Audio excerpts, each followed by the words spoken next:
ஆகிறது. கையில் கொஞ்சம் காசு இருந்தால் நீதான் அதற்கு எஜமானன். கழுத்து வரைக்கும் காசு இருந்தால் அதுதான் உனக்கு எஜமானன்.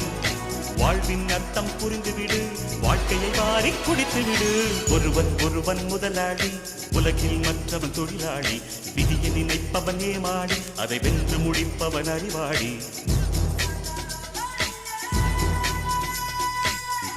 ஒருவன் முதலாளி, உலகில் மற்றவன் தொழிலாளி.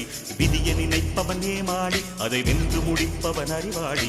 பூமியை வெல்ல ஆயுதம் எதற்கு, புப்பரிக்க கோடரி எதற்கு, பொன்னோ பொருளோ பொற்களம் எதற்கு, ஆசை துறந்தால் அகிலம் உனக்கு.